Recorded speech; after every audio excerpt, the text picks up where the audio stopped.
Bonjour à tous et bienvenue dans les Minutes Marché de Generali Investments Europe. Comme chaque mois, nous sommes en compagnie de Marc Faber pour un point sur l'actualité des marchés financiers. Marc, bonjour. Bonjour Isor. Mais auparavant, je vous propose un bref retour sur ces dernières semaines.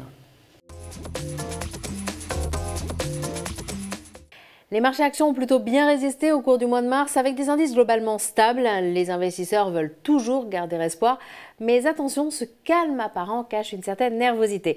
Nervosité à cause des tensions géopolitiques entre les pays du G7 et la Russie et des éventuelles répercussions économiques, et puis aussi de la nervosité engendrée par les inquiétudes liées au ralentissement chinois. Quoique, sur ce point, il y a de quoi être rassuré, le gouvernement va mettre en place des mesures pour soutenir son économie. Et puis aux États-Unis, il ne fallait pas se leurrer, les injections de liquidités n'allaient pas durer éternellement. Janet Yellen, la nouvelle patronne de la Fed, avait beau avoir la réputation d'être une colombe, elle continue tout de même à réduire le programme de rachat d'actifs et à ce rythme, il sera terminé à l'automne. En Europe, c'est plutôt l'inverse, avec une inflation toujours faible et même des craintes de déflation. Ce que les boursiers attendaient, c'était bien un geste de la BCE pour assouplir sa politique monétaire.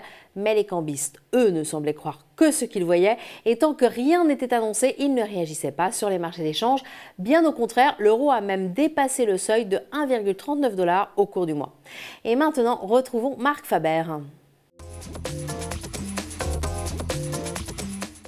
Alors finalement, Marc, ce premier trimestre se termine plutôt bien. Écoutez, un premier trimestre qui se termine bien, tout à fait dans la lignée de ce que l'on avait pensé. Nous avions dit que les résultats devraient être positifs, que les marchés actions devraient rester positifs, même s'ils devaient être volatiles. Tout ça s'est confirmé. Pourquoi? Parce que les entreprises ont déclaré des résultats plutôt satisfaisants.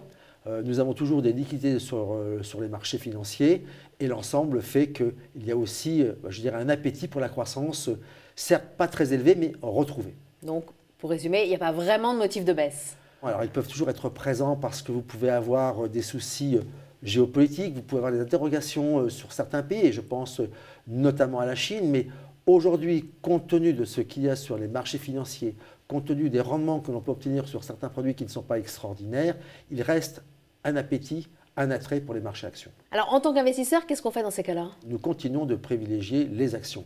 Pour nous, les actions, c'est vraiment le support financier qui doit entraîner, rapporter nettement plus que d'autres produits.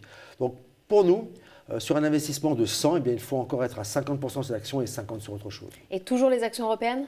Alors, bien sûr, toujours majoritairement les actions européennes et j'oserais répéter ce que j'ai dit le mois dernier, les actions européennes de l'Europe du Sud. Pourquoi?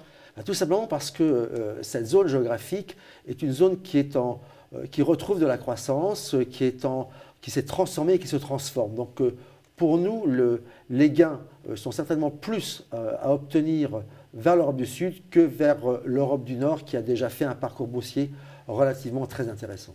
Marc, merci. C'est moi qui vous remercie, Isor. Quant à vous, eh bien, je vous remercie de votre attention et je vous donne rendez-vous le mois prochain.